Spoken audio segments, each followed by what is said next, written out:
Ce soir, nous venons déposer à tes pieds toutes nos inquiétudes, toutes les craintes et les peurs qui habitent nos cœurs, qui sont parfois comme emprisonnés, oppressés par ces peurs. Et ce soir, tu veux nous délivrer, Jésus. Tu es notre consolateur, tu es notre libérateur. Et on veut te redire toute notre confiance, la confiance d'un enfant vis-à-vis de son Père. Alors oui, Jésus, nous nous abandonnons à toi, nous nous confions à toi et nous espérons tout de toi.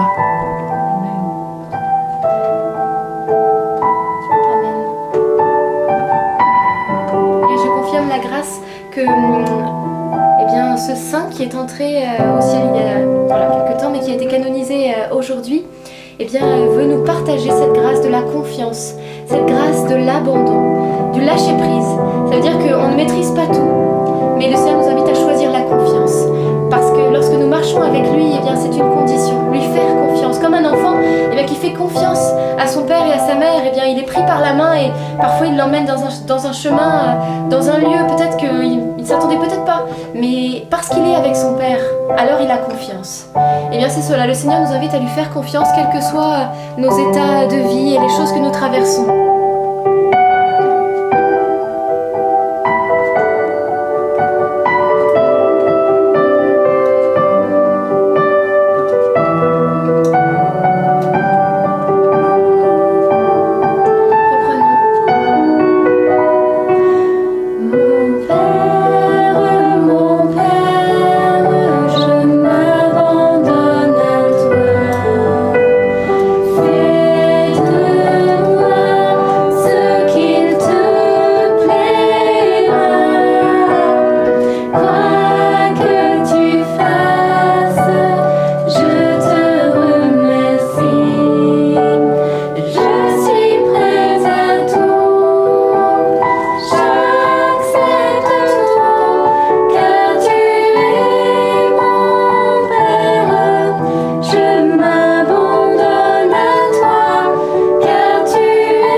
Présent et le Seigneur veut vraiment rassurer une femme qui s'inquiète de cette semaine de travail, de tout ce qui sera à faire. Elle ne se sent pas à la hauteur par rapport à tout ce qu'il y a à affronter.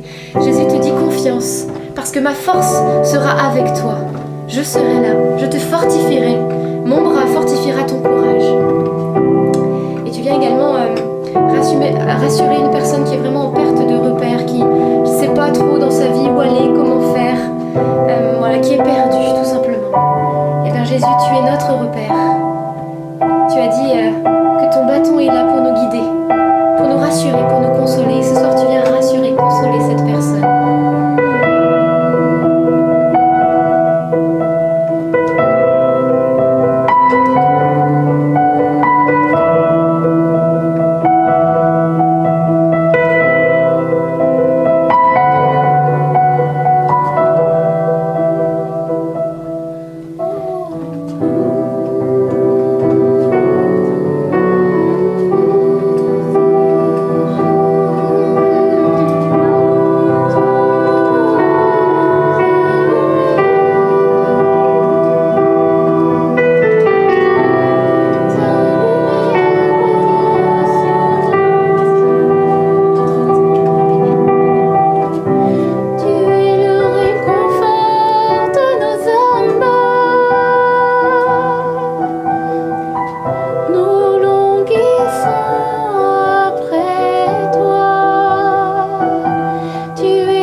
Seigneur, je te prie de venir visiter toutes les personnes qui ont le cœur lourd ce soir, lourd de peut-être par leurs péchés ou par des blessures causées à leur cœur. Que comme David face à Goliath, ils puissent garder la confiance en toi, car finalement ce Goliath, eh bien, c'est grâce à la foi que David l'a battu. Seigneur, viens donner courage, force et confiance, et le calme dans les cœurs.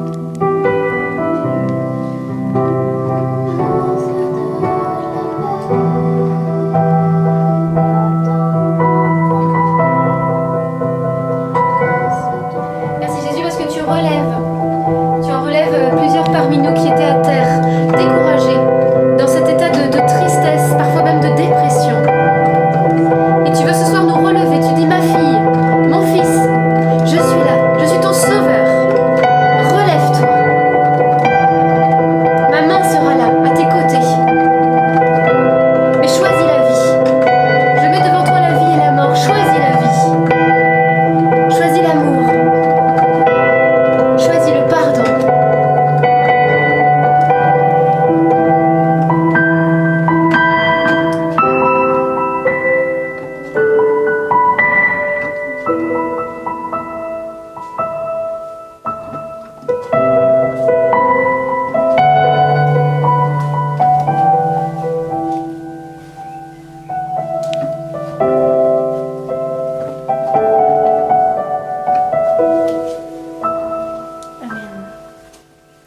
Eh bien, merci Seigneur, merci Charles de Foucault, là où tu es, d'intercéder pour chacune des personnes qui suivent ce chapelet.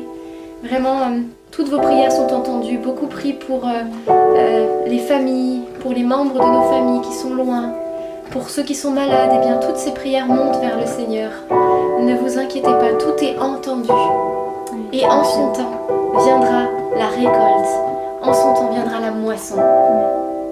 Et je confirme vraiment ce que tu dis, Lucie, à l'instant, parce que moi j'ai eu à cœur d'ouvrir dans la parole de Dieu et je suis tombée dans le prophète Jérémie sur ces phrases car tes fils sont emmenés en exil et tes filles en captivité, mais je ramènerai les captifs, dit le Seigneur.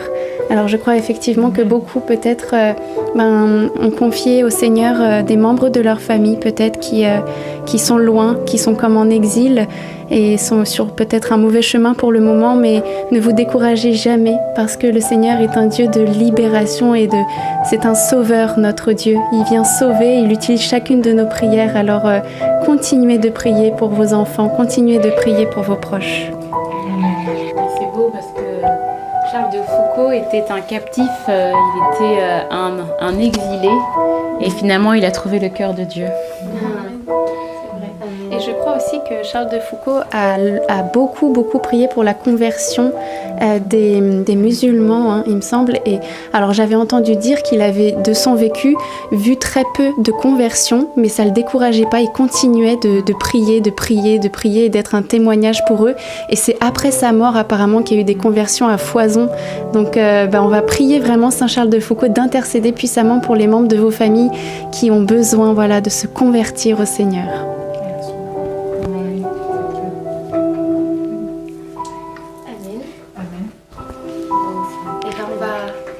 Se saluer et se dire à très bientôt pour un prochain chapelet. Tu veux dire